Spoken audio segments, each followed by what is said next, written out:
Hey y'all, what's up? This is Sean Mike coming to you guys with another stab in the news, where I talk about what's hot in the news right now.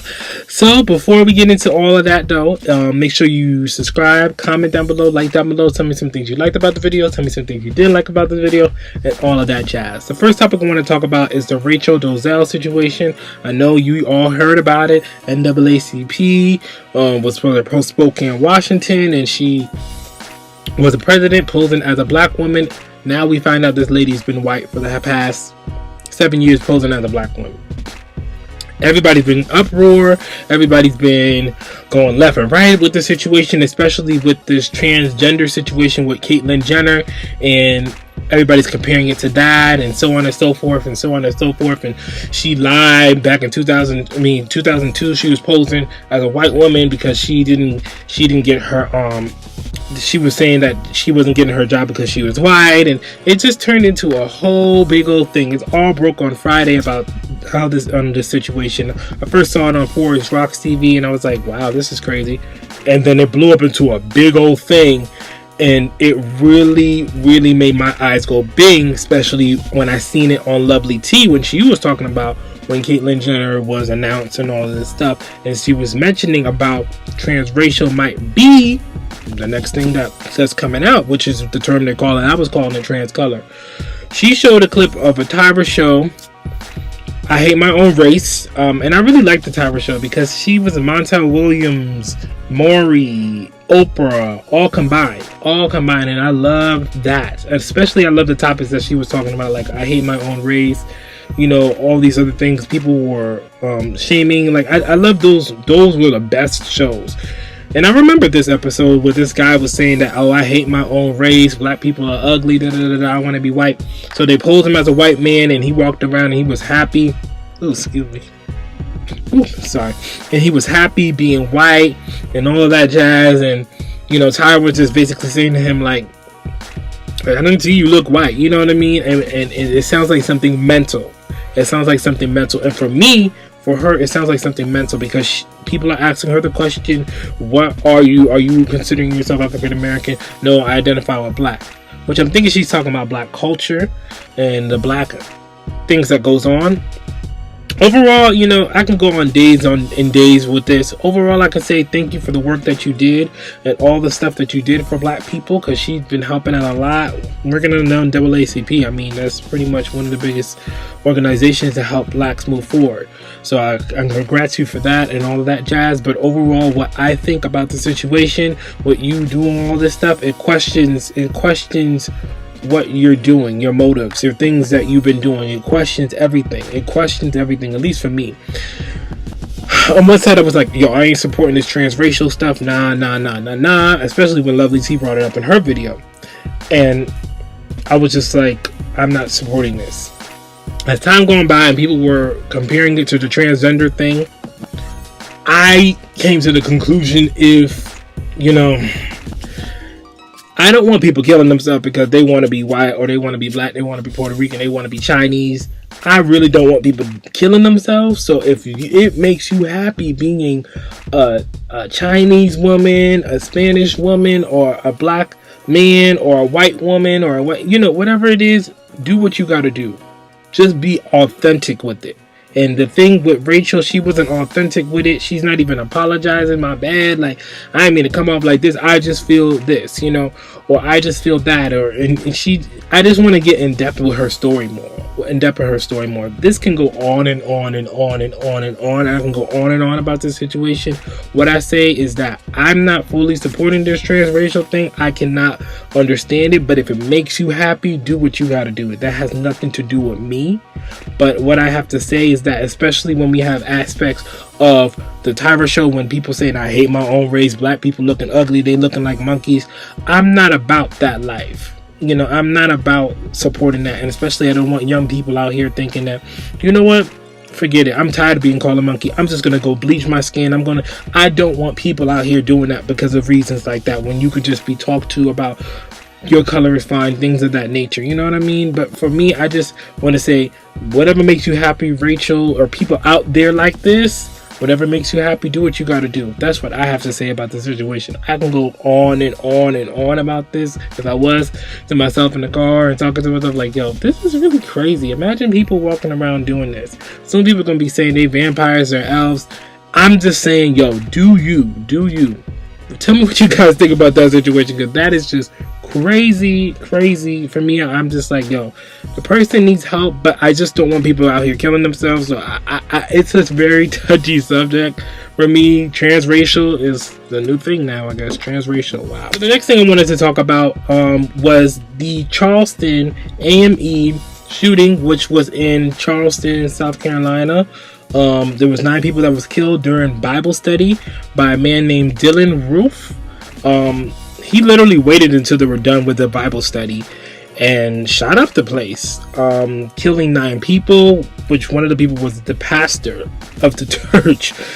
For me, I'm just like, yo, what is this world coming to? You know, and I just was further researching and I was looking at it, and I seen that this brother was telling them, like, you know, I have to do what I have to do. So it must be something wrong, because he was saying, I have to do what I have to do because you guys are out here raping people and I have to do this. And he was just shooting.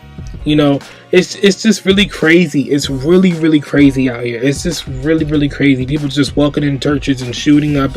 It's just really scary. You don't know where to go. You just got to keep praying every day and just know that you got to live your life though still. First off, you got to live your life still.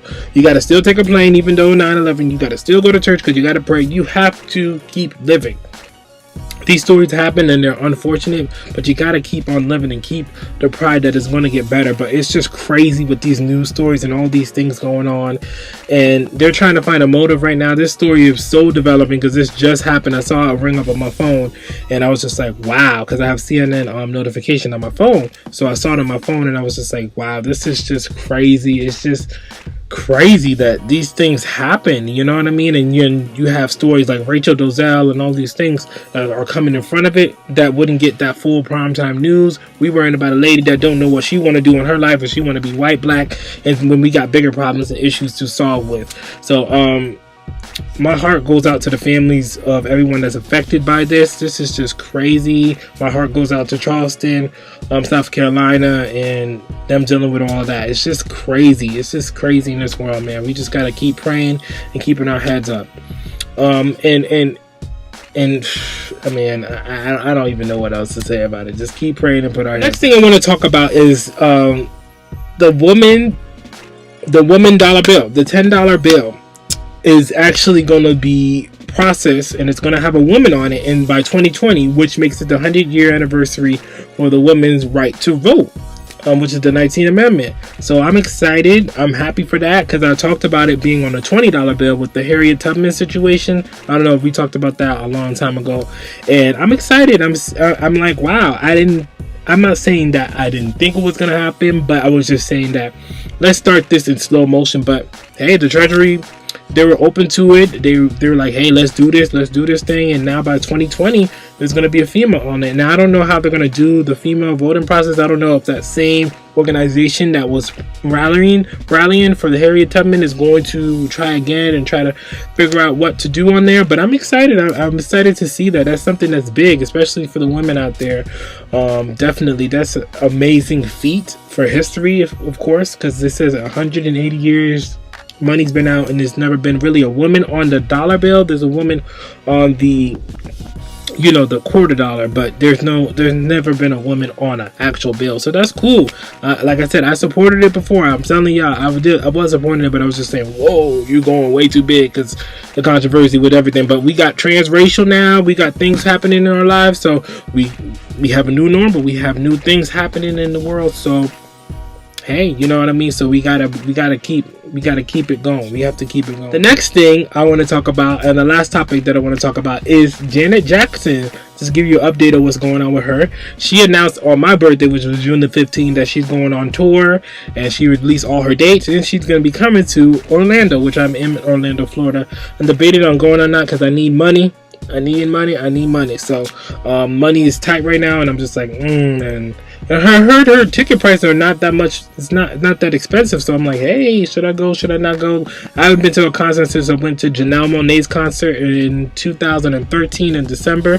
So it's been quite some time I haven't been to a concert, and I would like to go to a concert again. So I'm debating on that. But she's been all over the place. Janet Jackson's been all over the place. I'm all over the place. But Janet Jackson's been all over the place, and she's looking good. And people are saying that she might be on the BET Award, getting honored, like the Lifetime Achievement Award, which would be great to start off all her, album stuff and get that going. So I'm excited for that, and I'm pretty sure it's going to happen because they haven't really announced anything yet. So I'm just like, hey, I'm excited for that, and I'm just like, yo, this is gonna be lit. This is gonna be cool. So I look forward to that for sure. Now it's time for the song of the moment. Now, the first song that I want to talk about is a song that I never thought I would like, but now I do, and it's called It's called Bad Blood by Taylor Swift and Kendrick Lamar. Excuse me, let me slow down. Kendrick Lamar. Now, a lot of people on both sides, Kendrick Lamar and Taylor Swift, why I don't like this song, but I like it. I like it. I like both the artists, so I've grown to like this song. I really liked it on the radio. They were playing it like every 5 minutes, so I got to really like it. I'm like, okay, it's cool. I like what Taylor Swift is trying to bring to it for sure. I like what Taylor Swift is trying to bring to it for sure. And I like Kendrick Lamar's vibe. Of course, I bought the CD. I mean, I like Kendrick, so I'm excited that he's trying to cross over and do something big. So check out that song, Taylor Swift, Bad Blood. I'm pretty sure you heard it before. The next song is by Sage the Gemini and Nick Jonas, and it's called Good Thing. I believe it's called Good Thing. But I heard this song on Black Hollywood Live. I'm shouting out a lot of YouTube people. And then we're talking about the song and how Nick Jonas is really going for the R&B vibe and really doing his thing. And I really have to put my hats off to him to say, yo, you're doing your thing. You are doing your thing, brother.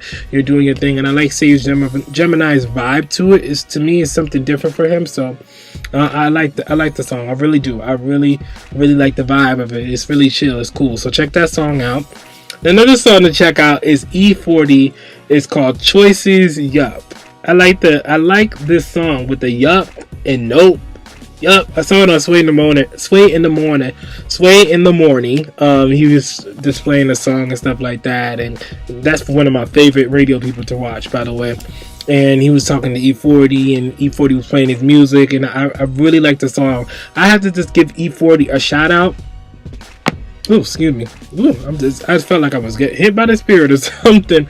I got to give E40 the shout out because he's transcending, generations, for me at least, because he always comes out with a song and it's not whack, it's hot, it's current, it's not jumping on a vibe or anything that's out. He's still doing his thing and it's just knocking. For me, I don't know why. It's not their looks, but I compare him to CeeLo for some reason because they always have a song that's able to do good things. So, and I heard he got music coming out too, so I look forward to that. So check out that song, E40 Choices. Now this next song, now I don't know what it is. It probably has to grow on me. These things have to grow on me. Sorry, I just ate some chicken Popeyes. Sorry. So that's probably why it's on my throat. But the next song is Jcole-Wet Dreamz. I was just saying that it takes a while for me to really get into these songs. I don't know why, but after I hear them on the radio or hear them for a while, I'm just like, yo, this is my joint. And I really like the song. I like the message of the song. I like J. Cole a lot. I like him a lot. And I'm just like, wow, I like his vibe too. I might have to buy his album. You know what I mean? It takes me a while, especially for me. But R&B is kind of like quick, but the hip-hop stuff, especially people that I really like, it takes a while for me to, okay, yeah, I feel what you're saying. I really like the joint. I like the words into it. I like the message into it because it's just crazy. Everything when you hear it, you're like, yo, like it's crazy.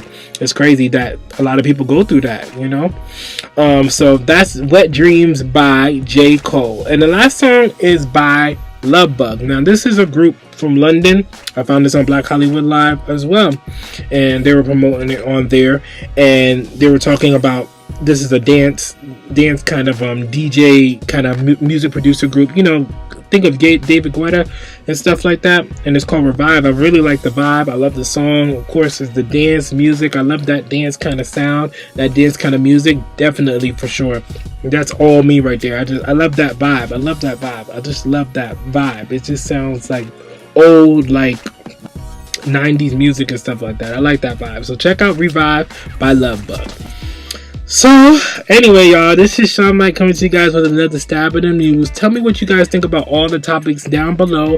Tell me some things you liked about the video and what you didn't like about the video and all of that jazz. Make sure you subscribe to the channel. Make sure you follow all my social media, which will be down below. And like I said, tell me some things you liked about the video and what you didn't like about the video. Once again, this is Sean Mike coming to you guys with another stab in the news. Peace.